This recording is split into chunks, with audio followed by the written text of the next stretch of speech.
Why Putin is afraid of Ukraine so much? Many think Putin aims to annex Ukraine. I find that implausible. That's based on assumption that Putin is primarily concerned with foreign policy. But what if his main concern is domestic one? What if the real goal is to keep Ukraine a failed state as an example to the Russians? Firstly, the territory currently held by Russians or pro-Russian separatists is small. For example, the border in Donbass more or less stabilized in 2014. And let's be honest, if Kremlin really wanted to expand it, it would. Not as an invasion, but in a form of rebellion, etc. So why doesn't it expand it? One possible answer is, because it doesn't want to. Because the point of the entire conflict is not to expand in Ukraine but to keep Russians in line. Let's go a bit deeper in history. We all know of Soviet invasions of Hungary in 1956 and Czechoslovakia in 1968. After all, the Warsaw Pact is known as the only military alliance in history which fought only against its members.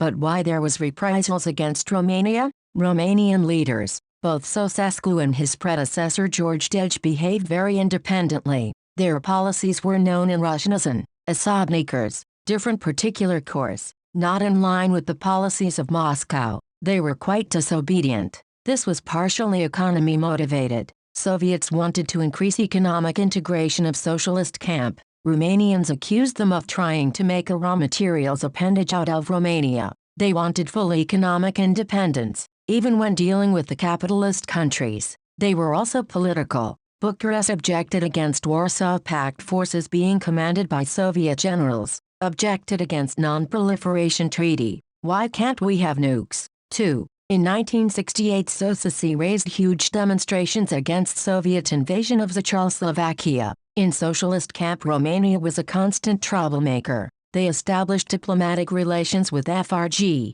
USSR didn't allow it. Cause FRG didn't recognize borders of DDR, they demanded to return them the gold reserve of Romanian kingdom evacuated to Russia in 1916 and never returned. Unbelievable it may sound, but Romania tried to make territorial claims against the USSR. During the Chinese-Romanian discussions in 1964, Romanians claimed that Bessarabia and North Bukovina annexed by the Soviets in 1940 should be returned back, and Moscow knew Romanians did it. So why Soviets didn't do anything? They took drastic measures against Hungary and Czechoslovakia and would certainly do against Poland. In foreign policy, these countries never did so much troublemaking as Romania, and yet Romania got away with all of that. Why didn't they? One possible answer is, while Romania presented some foreign policy threat, it even talked of territorial claims against the USSR, it never presented domestic policy one. Because Romania wasn't regarded as a potential role model,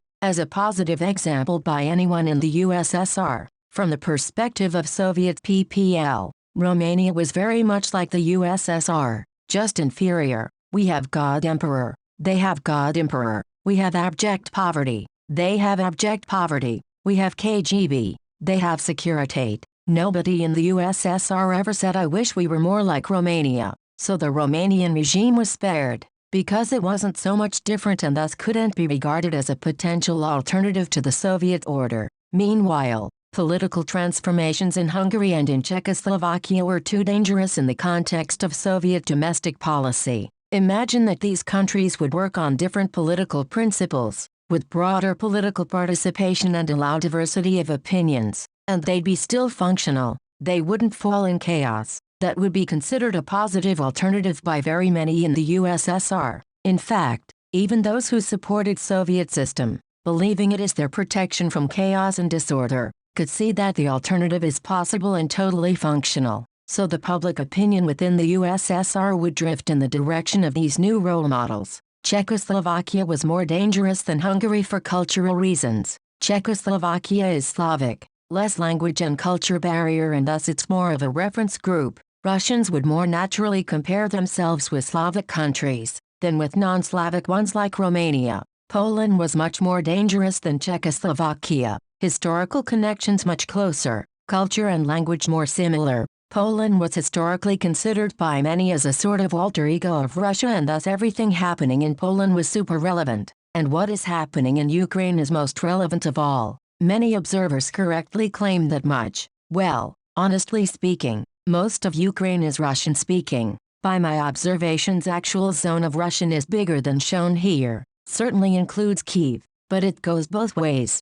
That means that Ukraine and Russian exist in the same cultural and language space. There is no barrier at all. Everything is interconnected. So everything happening in Ukraine will immediately reflect in Russia, in public discourse and mass opinion, in the mindset of the people. So the worst-case scenario is one, clearly different too, functional system in Ukraine. It shouldn't even be particularly rich. It just has to pay its bills to show it works. That's enough to create a core of sympathizers in Russia. And before the war, Ukraine was growing quickly. Russian nationalists criticize Kremlin for moderation. They could take Kyiv. Why don't they? Maybe they don't take Kyiv because it's not the goal. The goal is simply to create enough destruction and chaos, so a Ukrainian model would be unattractive in the eyes of Russians. Perhaps the real audience of this play is neither Ukraine nor West, but Russians themselves. And the goal is to teach one simple lessons. If you do this, you get this. So basically the only result of protests, civil disturbances and revolts is death and desolation, even in case of success. Assuming this interpretation is correct, which predictions can we make? I'd say Putin isn't going to push deep into Ukraine. There can be fight in the border regions though, because the real goal is not to destroy Ukraine but to keep it as a failed state as an example to Russians.